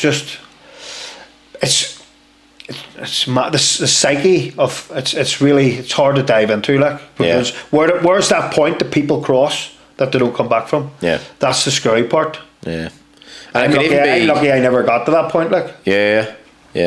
No, it is a fascinating topic, and it's something that obviously I think we probably both know people and been close to people who've taken their own life, and it does, you think a lot about it. You know, like how low 100%. Were they feeling? What would they have been thinking? What could have changed what they were thinking? What could we have done? What could I have done? You know, and the reality of it is that you never know. You know what I mean? And you will never know, and you'll never have answers, and there'll be unsettled things. But this is where I think the power of health and fitness is one of the most. This is one of the most powerful things that you can do. Now, I'm not saying that that's going to be all and end all, but it's a first shake into getting you to a certain place. Yes, 100%. if there's other demons and stuff you need to get sorted out along the way, you can speak to people. But with speaking to someone, health and fitness, training, looking after yourself, moving more, eating better, in my opinion, that's near enough the secret to. And doctors will tell you. You know what I mean? It is generally the direct correlation is, first of all, you're doing something for yourself. Two, obviously you've got the science behind it. It does release endorphins that are going to be positive. Which, again, people can look at, you know, depression and suicidal thoughts in a lot of different ways, but one of the main things that people delve into is the chemical imbalance. And no matter what you think about, it's perceived as negative. You know, your body is attacking itself and it's saying, no, this is bad, and no matter what. Whereas whenever you exercise, it releases those endorphins, it fights it, and it goes against it. And yes, you may exercise and you may only feel good for 20 minutes, but that's still 20 minutes you're feeling 20 minutes that you wouldn't have otherwise. You put that together, accumulate that with everything else as part of the plan, and now you're feeling better maybe 1 out of every 2 days, and keep going, and next thing you're feeling good 3 out of 5 days, and it just keeps rolling until you're in a good spot. But again, it's big snowball effect. It's a very, And not that it's like an A to B process either. Yeah, but there's a lot of moving parts to it, but it's a start. It is crazy in society at the minute. Yeah, it's hard to put a finger on it, like what's going on. But at the end of the day, for us, all we can do is try and promote it and try and raise awareness. Which is why I'm here, because I appreciate what you do. You know what I mean? Yeah, yeah. And you're wearing it right now. Respect. Drop it. Yeah. Represent. Yep. Where's I could do that? You've touched on your coaching a wee bit. Yep. I want to ask you about your coaching journey. So, how long? So that was for about 2 years after you got discharged. Yeah. Was whenever you got into all the wrong things. Yeah. What made you flick the switch to then turn to all the correct things? I had to be a better role model. Sister had kids. Yeah. Just in order to be a better coach, I needed to be a better role model. And looking back at what I'd done, what I'd achieved, I was like, why am I even in this position? I found out over years that I'm pretty good with people. Yep. At making people fucking smile. So my ethos when I go into work is, even if I've had a shitty day, people are paying me money. Even if it's not even my clients, just people in the gym. If I go into the gym with a smile, my main goal for my clients is to make sure they leave the gym with a smile on their face, regardless of anything else, that they've had a bit of crack. But the same with any normal gym members. If I'm in a gym, I'll always say hello to people. I'll try and be nice and speak to people, even if I've had a shit day. Because just that one bit of positivity in someone's day, a lot of my clients obviously pay me money. So I want to provide them the best service. And there's no better service than making someone fucking smile. Yep. So that's kind of my ethos, and that's why I'm always people like, why are you always happy? I'm like, because why not? If I can provide happiness, if you can make a choice to be happy, be happy. It's the best choice you can make. I could sit back and think of things to be fucked off about or annoyed, but why? Whenever I've got loads of things to be happy about. Yeah, that's one of I have a business of people to help. One of the best things I've heard someone say is like, you wake up every morning with a choice, and you're gonna have a choice to slop about and do whatever, or you're gonna have a choice to be happy. 100%. And if you pick that choice to be happy, then 100%. And like, what negatives come with it? And like, I am human. Like, there's days you feel a bit shit. But absolutely. Like, that's normal. But not just think you have to be happy all the time. But if you can provide happiness, provide it. Yep. Say hello to someone. I have this thing. I walk past people. I have to say hello to everyone I walk past. Like, I'm the exact same. Really bad at that. I'm like, see if you listen to the podcast with Josh. Me and Josh are the exact same. We're sitting over there and we're saying, right, we're really struggling to just go into the gym and train, because we're too nice, and everyone that would know would say hello, and then we start for a conversation. It's like, I need to train, but it's a struggle. Yeah, you know what I mean? Yeah, 100%. But I have to say hello to everyone. I'm like, hello. Yep, I'm the same. Hello. I'm the same. Yeah. I've got a wee dog. Oh, wee dog. Finger gone. That was a nice dog though. Now, along your coaching journey, in the nitty gritty, we would have met a lot. No, I can't even remember where we first met, but it would have probably just been in the gyms. Probably in my fit, yeah. You left my fit to come to the yard. I did. And I loved it. Yeah. Because as you say, you'd be in the gym at 6 o'clock in the morning, you just hear someone scream, it's like, oh, that's Neally. And it was good crack. I got ADHD. Yeah. And then you left from the yard to go to Warehouse 15. Yes. And first of all, we'll get into Warehouse 15 in a minute. What alarm bells were there in the yard? In Warehouse 15? In the yard. Oh, in the yard? Yeah. Well, I had a phone call about what was going down, basically. And I think it was before November. And then I warned everyone in the gym. I literally told everyone. I said, listen, watch. And I remember it was like the 26th of November. Johnny, the owner, sent a fucking message into the group, oh, pay your rent early.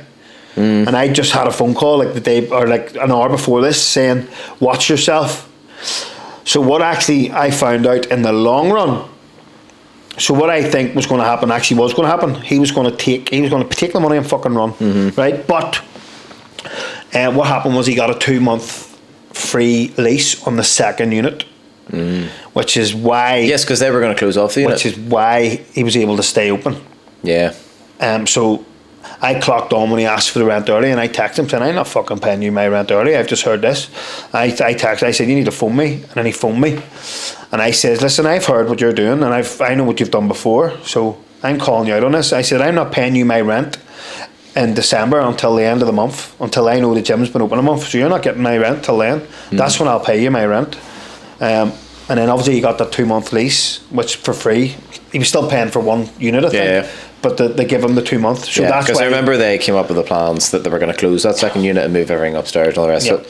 And then he probably, I'm assuming what happened is he said that to the landlord, and then the landlord said, look, we'd rather have the unit than close down the unit. Listen, I know what he was doing. He had never had any intent to keep that gym open. He was trying to take as much money as he could take within them 2 months of getting it for free, take as much profit as he could take, and then fuck off. And that's exactly what did he do. He done exactly what I said he would do. I remember saying to Aaron, I said, mate, just watch yourself. Like, and he laughed at me.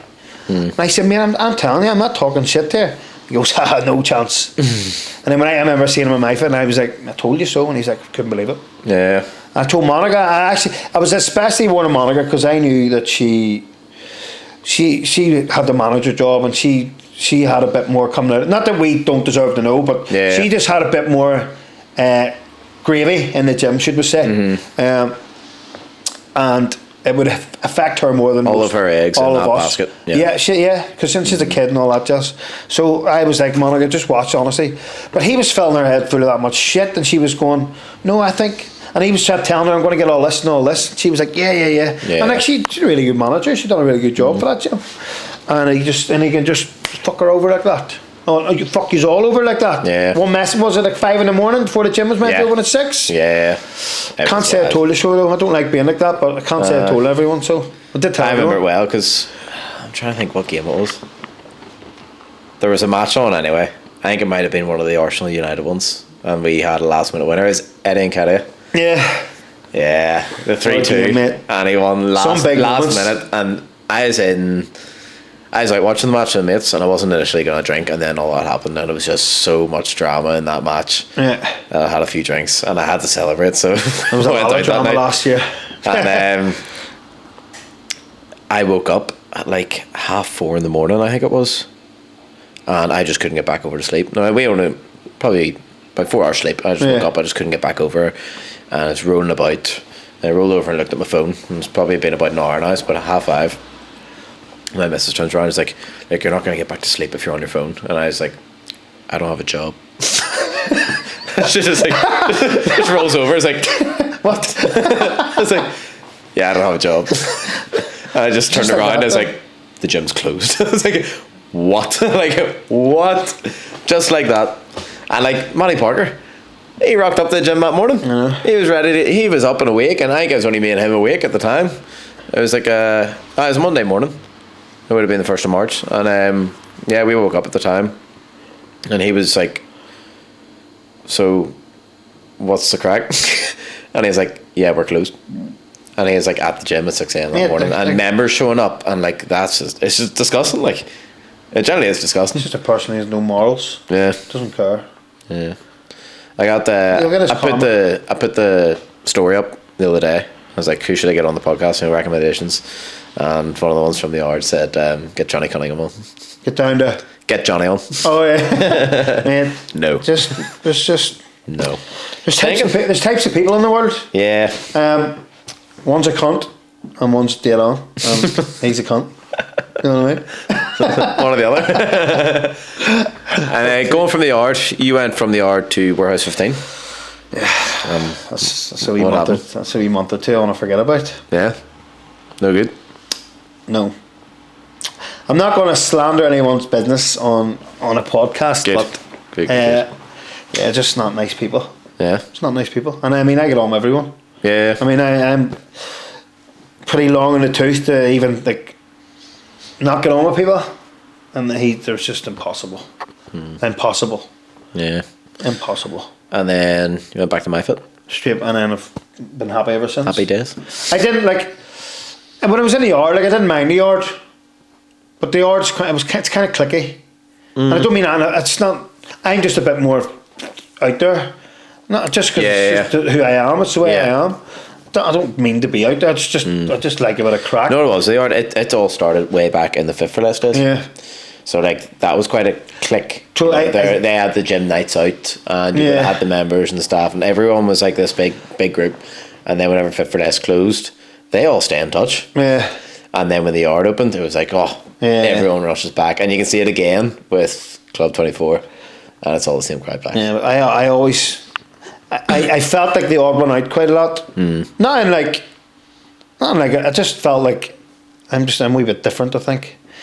But not a bad thing. No, it's what it is. Well, obviously there was you. It's different if you and you're... Saul, obviously legends of the game.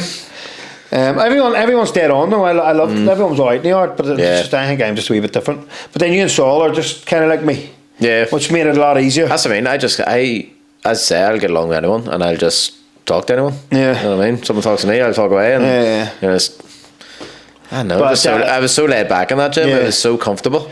I know. It was just like whatever. It's like me and my fit. Yeah, it's like I'm the dog. Yeah, and the nicest way possible. I've been there since day one. Yeah, it's my comfort blanket. Yeah, I can just be me, and everyone knows me as me, and they appreciate me as me. Whereas in the yard, it didn't really. I felt like people would have maybe just looked at me and like he's a bit mad. Which is fair because I just you are a bit mad. I come into the gym with my groups and I'm pretty boisterous. Yeah, but that's a good way to be. If people don't like it, then. But some people just don't really like it. Yeah, but that's the way to be. But again, I still spoke to everyone in the gym and I was still dead on with them. So. Yeah, and I left on good terms. I even left on good terms with Johnny before he did all that. Because he hadn't done that yet. Yeah. But I left because I knew it was coming. I felt like it was coming. I didn't know about the 2-month lease yet, but obviously that came out all afterwards. Yeah. But that came out afterwards. I didn't know about his previous gyms or anything. But I just when you get a feeling, you get a feeling. Yeah. Especially when someone's phoned you personally and warned you. Yeah. But when you just and then when that I was actually raging. I didn't get a heads up of some sort. Did I not tell you? No, you did. You were onto something definitely. But I remember whenever it happened, and like see the amount of messages I got that morning. Because I put up the stories like, look, I don't know what's happened. I don't know what you. I know as much as you. I'm unemployed. It's like, please stop messaging me, asking what happened. I'll let you know if I know. Yeah. But for the meantime, I need to find a gym to work on. I put that up on my story. I mean, the amount of messages was countless. Like I think I looked at it at one stage. In that day or 2 days, there was over like 150 different chats. Like that's not someone sending 3 different messages. Different chats, and I was like, I can't be arsed going through all this. A lot of happy members. Yeah, but it was a lot. It was a lot of work for me just to get back to everyone. I was copy and pasting replies. Well, I felt bad. Mate, do you know he was still charged? Do you know he was still charging people memberships till like 3 or 4 months? Yeah. Like I remember, are you in that Facebook group, Lisburn Notice Board? No, yes, because I come left, right, and centre. Everyone's just like, why is the yard still charging? And know what it is? I think it's unfortunate for Club 24 because that's probably putting a lot of people off them because they assume that there's a link. In case they think that he's something to do with it, you know what I mean? They assume that there's a link there. But no, I remember getting a few messages, and one was from a boy down south, and he's like, lad, I could have told you this is going to happen. He's been trying to sell gym equipment to the owner of my gym. And I was like, I called it. Tell me. I was training. Tell me this. I was training my clients and seeing people in, looking at all the machines. Yeah. And I goes, Johnny, he's literally in here to buy this. And he's like, oh, no, he's not. We're looking at getting a new piece. I'm like, mate, I can see, mate. I'm not blind. I'm like, and then one day it was actually Monica. There was guys in looking at equipment, and Monica's like, there's no fear, Monica. So no filter. I said that. I goes, Monica, come here. Like they're literally in here to buy this equipment. Like this is happening. Like I'm right. Yeah. And she goes. And like she walked up to them and all, like, and she questioned him. It's like, what are you doing? And I think they give her some bullshit. Obviously, Johnny maybe said to them, don't pre-heads up. But she was in there like, no fear. Yeah. Are you looking to? What's the crack? Yeah, no fear. I think there was definitely a naivety to me, where I was just like, I didn't want to believe it. You know, what I want to believe was if they were in looking at equipment, I probably would have been like, oh, they might be buying the gym over. Yeah, they might be buying the gym because obviously, why not just be transparent? The two separated before, and then I left it to Johnny, and then. Johnny, obviously, with all that on his own, maybe he wanted to hand it on, but it would still be, you know what I mean? Don't know. It's part of life. Naivety. Mate, see in life, mate, you meet. Yeah. Life teaches you lessons. Mm-hmm. Someone once said lessons and blessings. People teach you lessons, but they'll get their karma in return at some point. They'll give it. Oh, I'm waiting for it. It might be when they're fucking 65, they don't get their pension or something. Well, he'll not, because he's not on the books. No, he's definitely not. Dissolves every business in 2 years. No, he's in my book now. Yeah, well, yeah, man. He's one name in my book. Him on every page. Just gets bigger every page. Your coaching career. Best moments. Best moments. Fuck. It's a difficult question to get put on the spot for. Yes. Just the. It's not a moment. Just the group that I've built up now. Yeah. Taking them up mountains. Yeah. Like this, I have clients that come into the gym who've never met each other, and like a month down the line, they're like talking to each other outside of the group and all. Yeah. Just building relationships, seeing people smile. Mm-hmm. That's what I get pride out of. Yeah. Do you know what I mean? I like it. I just get pride out of. Same as my reason to train. People might call me a body. People might I train for happiness. Yeah. I train because it makes me happy. Mm-hmm. In my dark times, the only thing I had was training. Through the shit, I would train. Yeah. That's what kept me sane. Might not have had any fucking sleep. I was in the gym lifting weights. Yeah. It gave me my purpose. It's the only purpose I had, but it gave me purpose. Yep. And until I decided I was like, coaching was going to be, why not help people? If it's helped me, it can help other people, and that's why I started coaching. But yeah, just the groups I've built up, the friends I've made over coaching with other coaches. So, to wrap up the podcast, I've got a tradition. Do you ever listen to Diary of a CEO? I think Arm McLaren has sent me a few things before. There's a few of them are very good, all depend on the guest. What he does is he gets the guest to leave a question for the next guest. He doesn't know who the guest is, but he gets them to leave a question. Now I'm doing something a wee bit different.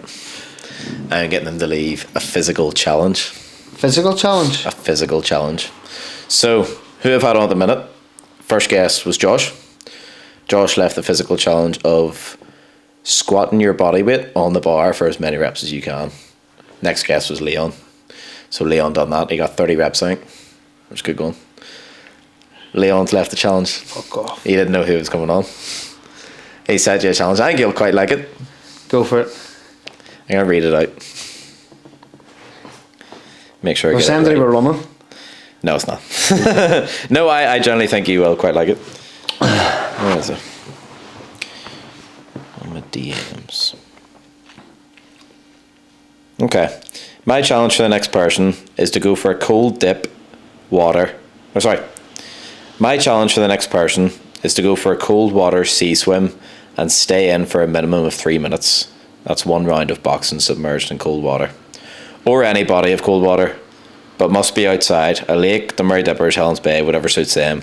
Good for the body and the mind, and they might just get hooked. That's it. I did that up the mornings of our week, to be fair. Yeah? Well, you have to do it and you have to record it. So now I have to think of one? Well, you have to do that as well. I'll do that. So, I need a video of you spending 3 minutes submerged from shoulders down. No bother. Need to get my trimmer out for that there. I'm getting on video. Very bored at the moment. Can I have to think of one? Yep. Can be anything. And you have no idea who's coming on next. So it could be a bodybuilder, it could be a swimmer, it could be a runner, it could be, you know what I mean? 50 burpees, 5 minutes. 50 burpees in 5 minutes? Yep. Alright. I like it. It's evil. Yeah. It's evil. Yeah. But yeah, not bad. I think it's achievable. Yeah. Depending. Yeah. I think I could do it alright. Well, so they're should I do 3 minutes? No, their challenge is to attempt it. Yeah. So even if they can't do it, if they don't get 50 burpees in, well, I'm trying to think. No, do you know what? 50 burpees in 3 minutes. Say you do a burpee in 10 burpees a minute. 5 seconds. Say you average 5 seconds of burpees, which is generous. Yeah, that's very generous. So if you do 5 seconds of burpee, then you need 2.5 minutes. Basically, is it? That's going to get 12 burpees in a minute. So 12 times. That's 60. 3, that'll be 36 in 3 minutes. So 12 times 5. So 4 minutes would is 60.